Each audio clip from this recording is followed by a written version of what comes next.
Good morning students, कैसे हैं आप सब। उम्मीद करती हूँ आप लोग अच्छे होंगे। जैसा कि आप लोग स्क्रीन पे देख पा रहे हैं, आज हम पढ़ेंगे चैप्टर नंबर 12। ये है आपके क्लास 6 का। इसमें हम पढ़ने वाले हैं ऐन और गैन के बारे में। ठीक है, तो चलिए देखते हैं कि ये क्या है, कैसे पढ़ा जाता है, कैसे इसे लिखा जाता है। तो चलिए शुरू करते हैं।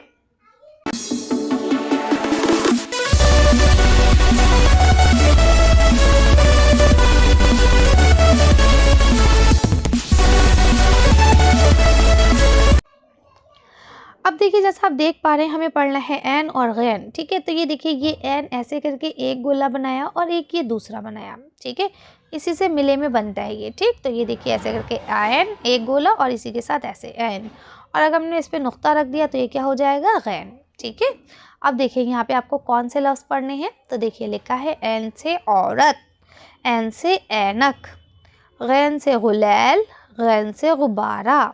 ठीक है, आगे आ जाइए। अब इसमें कुछ अल्फाज दिए गए हैं जो आपको पढ़ने हैं। जैसे लिखा है आदत, इबादत, अदद, अरब, इत्र, ईद, शेर, नात, राब, दावत, बाज, बाद, वादा, फसी, वज़ा, गार, ग़िज़ा, गर्ज, गौर, गरीब। ठीक है, तो ये लफ्ज़ आप लोग भी पढ़ा करें खुद से, और अगर नहीं पढ़ने में आ रहे हैं तो आप वीडियो देख के पढ़ा करें। ठीक है, बग़ैर, बगदाद, रक़बत, रोगन, बाग, तेग, चिराग, दाग। ठीक है, ये गैन की जो आवाज़ होती है ना, ये हलक से निकलती है, गैन, है ना। और गाफ की जो होती है वो सीधा मुंह से ही निकलती है, गाफ। ठीक, देखिए लिखा है आबिद ने 4 अदद अनार खरीदे। अब यहाँ लिखे लिखा है गौर से सुनिए, बुरी आदत से बचो, ख़राब ग़िज़ा ख़राब सेहत। यानी आप ख़राब ग़िज़ा लेंगे तो आपकी सेहत भी ख़राब हो जाएगी। ग़यास, अपने बाग से सेब देना, गाज़ियाबाद से अज़ीज़ आया, उर्दू शायरी। ठीक है, तो ये कुछ अल्फाज थे, कुछ जुमले थे जो आपने पढ़े। अब यहाँ से आपका मश्क शुरू होता है। तो कहा गया है कि इन लफ्ज़ों को लिखवाइए। तो इन हर्फ़ों को लिखने के लिए आपको तो खुद से लिखना आता है। कैसे, ये ऐसे करके ये ऐन बन गया और इसी तरह से ये गैन बन गया, बस इसके सर पे नुक्ता होता है। ठीक है, ये सब ना दो दो भाई हैं। आप पिछले उसमें पढ़ के आए, स्वाद ज़्वाद 2 भाई बहन हैं, है ना। तोएं ज़ोएं 2 भाई बहन हैं। अब आप पढ़ रहे हैं ऐन और गैन, ये 2 भाई बहन हैं। फ़र्क क्या है, इसके चेहरे पे तिल नहीं है, इसके चेहरे पे एक तिल है ना। उस तिल को हम क्या कहते हैं, नुक्ता। ठीक है, बस तो इन सब में यही फ़र्क है कि इसके चेहरे पे वो तिल नहीं है, इसमें है, इसमें भी नहीं है, इसमें है। ठीक है, तो ये सब 2 2 भाई बहन है। ऐसे याद करिए कि स्वाद ज़्वाद एक साथ, तोएं ज़ोएं एक साथ, ऐन गैन एक साथ। ठीक है, चलिए आगे चलते हैं। अब लिखा है इन लफ्ज़ों को लिखवाइए। अब यहाँ पे पूरे पूरे लफ्ज़ हैं। तो देखिए, ये नून का ऐसे बनाइए, फिर उसके साथ नून के साथ ऐसे ऐन और ते बना दीजिए, नात। ठीक है, ऐसे दाल बनाइए, फिर ऐन और वाव एक साथ बनाइए और फिर ते बना दिए, दावत। ऐसे देखिए, वाव बनाइए, फिर सीन बनाइए और उसके साथ ये बना के और फिर ऐन ऐसे बना दीजिए, हो गया वसी।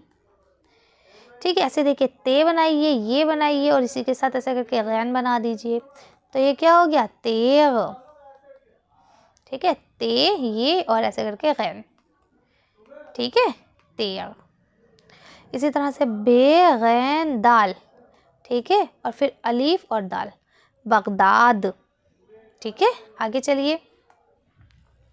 अब यहाँ पे आपको अलिफ और बा के तहत दिए हुए अधूरे लफ्ज़ों को सही तौर पर जोड़कर मुकम्मल करना है आपको। ठीक है, जैसे ये लिखा है गैन जे, तो इसके साथ मिलके क्या बन जाएगा, ग़िज़ा।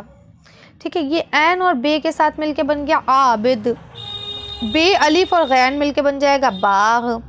ऐन अलिफ और दाल और ते मिलके बन जाएगा आदत। गैन रे ये और बे मिलके बन जाएगा गरीब। ठीक है, तो ये एज इट इज़ पेपर में आते हैं, ये बहुत इंपॉर्टेंट है, इसको आप लोग समझेंगे और पढ़ेंगे। ठीक है, मैं आपको बता देती हूँ पेपर में क्या क्या आता है। या तो लफ्ज़ों को जोड़ के लिखना, लीजिए यहाँ आ भी गया ये क्वेश्चन। इस तरह का क्वेश्चन भी बहुत आता है। लफ्ज़ों को जोड़ के लिखिए, या पिछली वीडियो में हमने पढ़ा लफ्ज़ों को अलग करके लिखिए, या इसमें हमने पढ़ा मैचिंग मिलाइए, है ना। इसी तरह के ही पेपर में क्वेश्चन बनते हैं। अब ये देखिए एन है, ठीक है, तो शुरू में एन ऐसे बनता है, उसके बाद ये हो गया और फिर ये दाल हो गया, तो क्या बन गया, ईद। ठीक है, आगे चलिए। ऐसे देखिए यहाँ पे क्या बना है, रे। अब आपको पता है रे अपने बाद किसी को नहीं जोड़ता, तो वाव अलग रहेगा, वाव भी अपने बाद किसी को नहीं जोड़ता, तो गैन भी अलग रहेगा, लेकिन गैन अपने बाद जोड़ लेता है तो नून जुड़ जाएगा, रोगन। ऐसे देखिए चे जो है वो अपने बाद रे को तो जोड़ लेगा, चर। ठीक है, रे अपने बाद किसी को नहीं जोड़ेगा और अलिफ भी अपने बाद किसी को नहीं जोड़ेगा, तो ये चिराग में ये अपने अलग ही रह जाएंगे।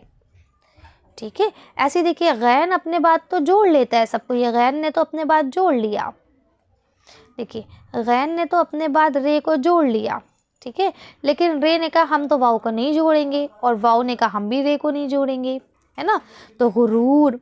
ऐसे देखिए ये ऐन है, फिर बे है, फिर अलीफ है, फिर दाल है और ते है, इबादत। ठीक है, ऐन अपने बाद जोड़ लेता है, अलीफ नहीं जोड़ता है, दाल नहीं जोड़ता, तो ये अलग अलग हो जाते हैं। ठीक है, अब देखिए यहाँ फिर आ गया अलग करने को, तो अलग करना तो बहुत आसान होता है। देखिए वाव आपको दिख रहा है, ज़्वाद आपको दिख रहा है और ऐन आपको दिख रहा है। ठीक है, फिर देखिए ये ऐन आपको दिख रहा है, रे जे वाला जे दिख रहा है, फिर छोटी ये और फिर जे। मैंने कल की वीडियो में आपसे ये बात कही थी कि बेटा जब भी बीच में ये आएगा तो वो हमेशा छोटी ये होगा, कहा था।